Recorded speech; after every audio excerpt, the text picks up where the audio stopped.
Welcome back to my channel. In the previous video, we were looking at classification of amino acids.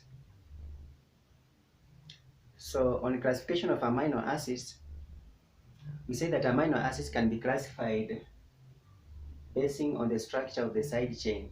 And basing on that, we have amino acids whose side chain consists of alkyl group only.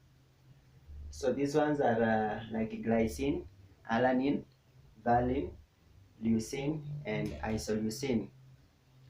So such amino acids are hydrophobic. Then we also said that there are some amino acids that consist of sulfur, whose side chain consists of sulfur atoms. So these are cysteine and methionine. Then we have those ones whose side chain consists of aromatic rings. These are alanine. These are phenylalanine. Then we have tryptophan and tyrosine.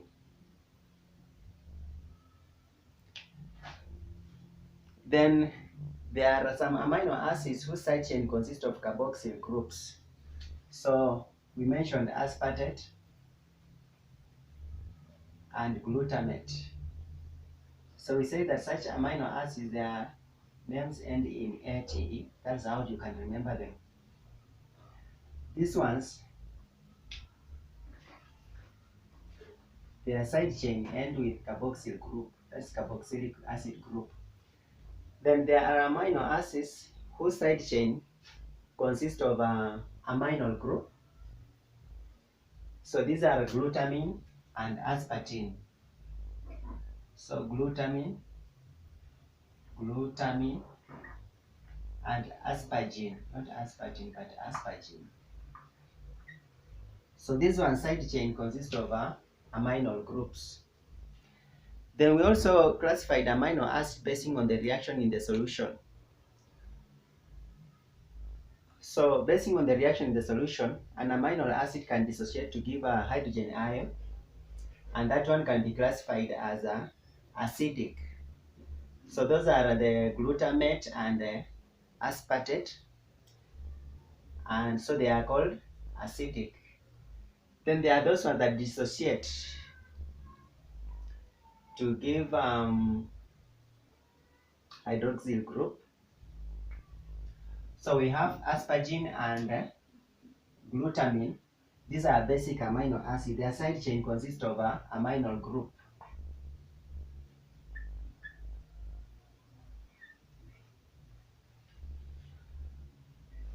Then we can also classify them basing on the nutritional importance, and that is where I finished my video. So basing on the nutritional importance, I explained a lot in that video. So go and check. Basing on the nutritional importance, I have given you a mnemonic. So we say that amino acids can be essential or non-essential. So essential amino acids are those amino acids whose body which cannot be synthesized in the human body. So they are supposed to be taken in the diet. The non-essential amino acids can be synthesized by the body, so we don't need them in the diet. So I gave you a mnemonic. Try this VIP more so that you can distinguish the essential and non-essential amino acids. So out of 20, you realize that 9 are essential, then 11 are non-essential. So in this video, I would like us to look at the properties of amino acids. So I would like to insist that you subscribe to my channel. So the first property of amino acids is optical isomerism. So what is an optical isomer? So from the word optical, we can get optic. Optic means light. So an optical isomer is that molecule which can rotate plane polarized light either to the left or to the right, leading to formation of two different isomers.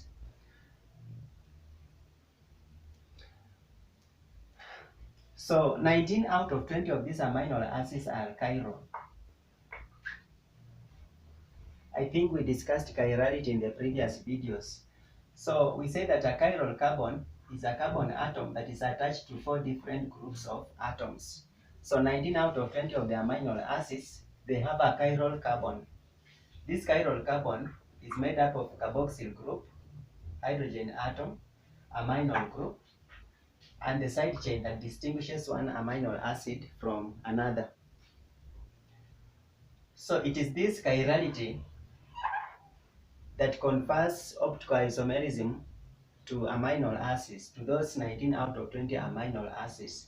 So glycine is not a chiral atom, is not a chiral amino acid because the side chain consists of a hydrogen atom. Yet a chiral carbon refers to a carbon atom that consists of 4 different groups. So that is what distinguishes glycine from other amino acids. So due to optical isomerism, that is due to chirality, sorry, an amino acid can form two isomers, two different isomers. So let me use an example of serine.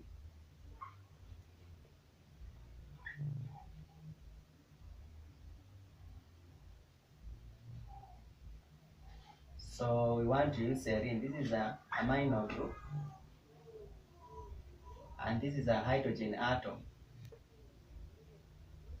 So let's say we have a mirror image here.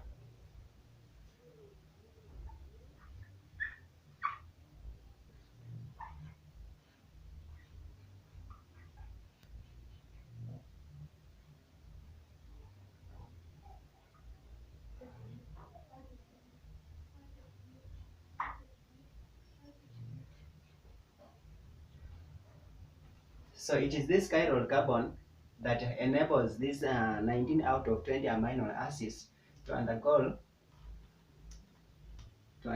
optical isomerism. So when you look at this one is the mirror image of the other. Then acid-base charge properties. Acid-base charge properties. So amino acids, this is optical isomerism, optical.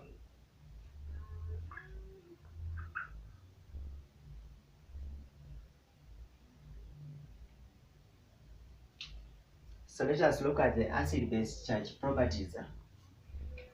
So amino acids can be changed. The properties of amino acids can be changed by changing the pH of the surrounding. This is because the charge on an amino acid depends on the pH of the surrounding, and therefore we can use this property to separate an amino acid from other amino acids. So at a neutral pH, amino acids exist in protonated form. All the hydrogen ions, so we have amino group that is protonated, and the carboxyl group is also protonated. It contains hydrogen atom. So when we put an amino acid in a strong acid, that is an environment that is full of hydrogen atoms, it exists in a protonated form. However, as we keep changing the pH towards 7, the carboxyl group starts dissociating. So at a neutral pH of 7, the carboxyl group has dissociated, but the amino group remains intact. So in this case, we are having an amino acid that consists of two different charges. This is a positive charge and this is a negative charge. So such amino acid is called azuta ion. Azuta ion refers to that ion that consists of two different charges at a neutral pH. So as we keep varying the pH towards 14, our amino acid continues to dissociate. We are reducing the concentration of hydrogen ions in the solution. So as we keep reducing the concentration of hydrogen ions in the solution, the amino group starts dissociating to remain like that. And even the carboxyl group remains more dissociated. So it does not contain any proton.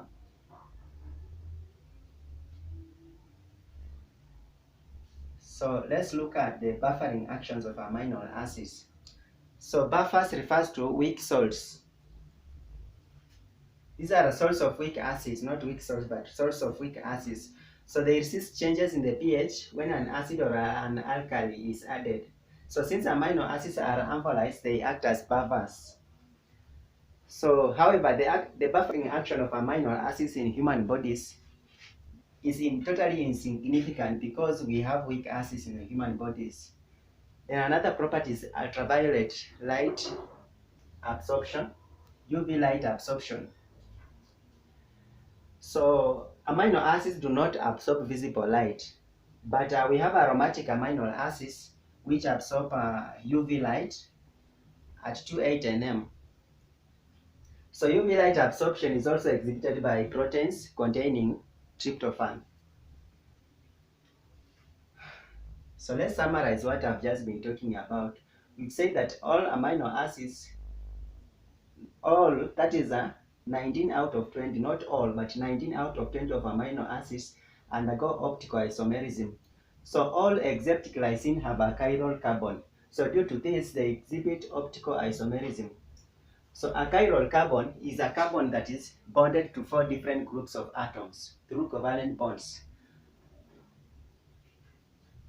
So this asymmetric carbon gives rise to 2 optical isomers, that is the L and D isomers, and I've drawn here L and D serine.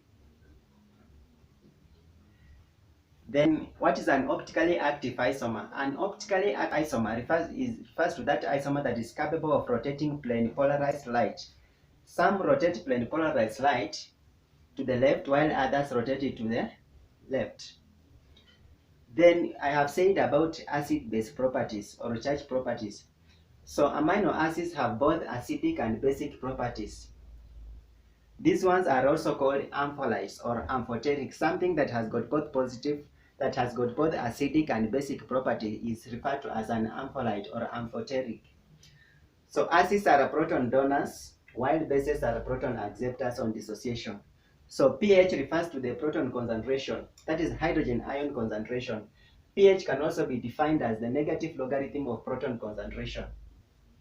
So pH is called negative logarithm of proton concentration, or it can also be denoted as 1 over logarithm of hydrogen ion concentration. So amino acids have 2 ionizable groups, aminol groups and carboxyl groups. So the carboxyl group dissociates more easily than the aminol groups. At a neutral pH, an aminol acid has both groups ionized, i.e. the carboxyl group and the aminol group. So the carboxyl group exists in dissociated form while the aminol group exists in associated form, just like that. So the aminol group is associated while the carboxyl group is dissociated. It has lost the hydrogen ion. So this doubly charged molecule of an amino acid is called sweeter ion. So it is electrically neutral and does not move in an electric field. The reason we say it is electrically neutral is because it has got both negative and positive charge. The sum of negative and positive charge cancel each other. So we can refer to it as being neutral. At a low pH of about 1, our amino acid is protonated and is positively charged. I've said that. So as the pH increases towards 7.0, the carboxyl group begins to dissociate, losing a hydrogen ion, forming negative charge. At this point, our amino acid has both positive and negative charge and is called a sweeter ion. So the next property that we'll discuss is buffering actions of amino acids. So we said that buffers are a source of weak acids. They resist changes in pH when acid or alkali is added. Since amino acids are ampholytes, they act as buffers. However, buffering actions of amino acids in our bodies is insignificant since they are normally weak acids. Then we have ultraviolet light absorption.